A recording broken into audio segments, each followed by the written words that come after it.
Hello everyone, this is Chris and welcome back to another seed showcase. Now if you remember, not too long ago I showed off a seed which I called an epic ravine spawn seed, and as luck would have it, I found yet another epic ravine spawn seed. And this epic ravine seed actually spawns inside of a mountain. So you could almost call this the caves and cliffs seed. Huh? Okay, I'll let myself out. But before that, let's get into the seed showcase itself. So typing in these batch of numbers right here, you'll spawn in right where this diamond pillar is, right inside of this plains biome. And it's pretty cool because you're right on the edge of this huge mountain. And yeah, it's pretty cool to see this landscape, even though it'll get changed pretty soon. Like, it's still really cool to see it, but yeah, the main focus, the main attraction which I found on this seed is just over this tiny little ocean. Yeah, I believe this is just a tiny little ocean, or maybe just a little lake, but anyways, you'd hop over this water, head over here across this relatively flat bit, and then you find yourself at this epic ravine generation, because yeah, it intertwines with this massive mountain, which means from the very tallest point you could be at, which is around 120, you can have the longest drop you can have inside of Bedrock Edition. Look at how long that took to fall from the very top to the very bottom.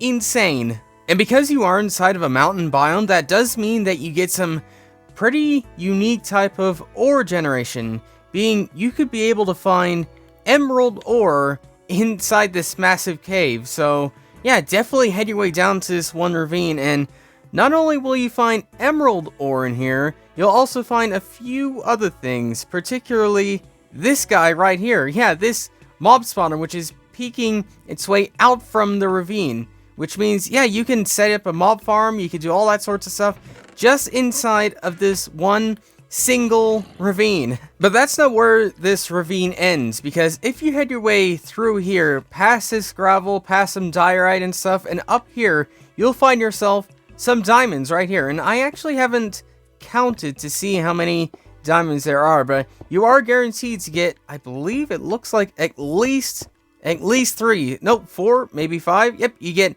5 whole diamonds right inside this one ravine, which honestly, if you ignore sort of the treacherous gravel path, it's not actually too incredibly hard to get to. But if we head our way right back to this little area of the cave, and we head this way, and we go up and around, yeah, it's sort of a long-winded way, but if we head our way around here, we will find ourselves another zombie spawner, so potentially you could even have yourself a double mob farm inside this one ravine, or pretty near this one ravine, linked onto this one ravine, that's the word I'm trying to say. But yeah, having 2 mob spawners, having easily accessible diamonds, having a huge drop, really makes like this one ravine so incredible. Moving away from the ravine for a little bit, if we head our way this way for a little bit, we will eventually come across a village, and this village in particular intertwines with a river, but you can't really tell because every single village, regardless of where it spawns, always has land around it, so you can hardly even tell that this is basically like an entire lake or river, which basically got covered up by the villages. So whether they did that or not, you still get all the benefits of having yourself a village with all these free crops, with the villagers, which you can maybe turn into a trading farm, and with kids. Completely forgot kids spawning here, but you get baby villagers too. Whether you want that or not, that's entirely up to you, but it's there, I guess.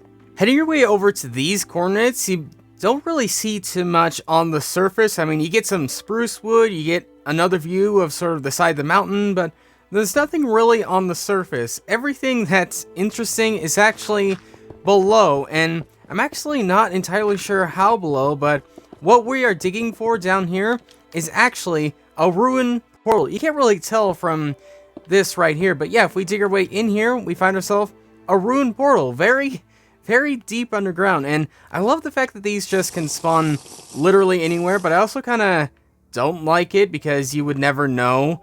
But still, in case you want to have sort of a challenge to find yourself this type of ruined portal, then it's definitely here, and you still get all the benefits, still get the nearly finished portal. You don't need to break, actually you do need to break this one, but you still have a relatively decent amount of a portal. And speaking of portals, let's see what the Nether is. I never checked the Nether, but let's see what it is live on camera. So if you were to use that ruined portal, you would spawn in, okay, you'd spawn inside of a warp forest, pretty decently far down. Wait, this is called a warp forest, right?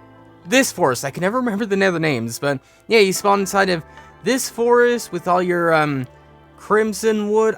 Okay, I'm not gonna try naming anything, but you spawn inside this forest, which means you get piglins, which means you get the red mushrooms, the red grass, and all the sorts of stuff you get from this one biome.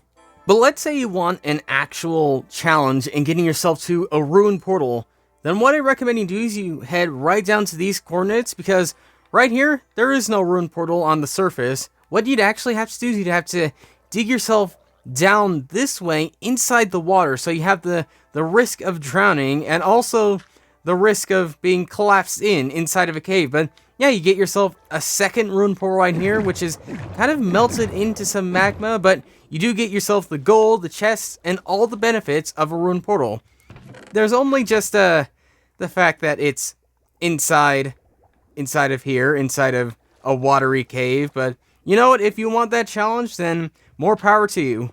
So I've shown off this mega ravine already in the video, but what I have kind of forgotten to show off is the fact that this mountain biome actually stretches on really, really far. Like, it goes all the way over here. It has some flat bits, some high bits, and yeah, for Bedrock Edition, this is pretty interesting type of terrain. It's a bit on the frame ratey side. You can kind of see why it's at this level, but still, it goes on very far. You have lots of hilly terrain in this seed, round spawn, so yeah.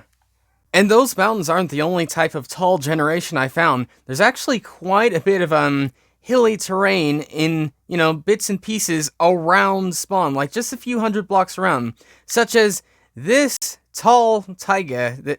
Can we call it a tall taiga? Yeah, this tall taiga biome, which stretches up basically as high as mountains stretch up. And yeah, there's more bits and pieces of this around the map, but this is some of the most interesting because I found that under here, there's a little area which sort of just spawned in.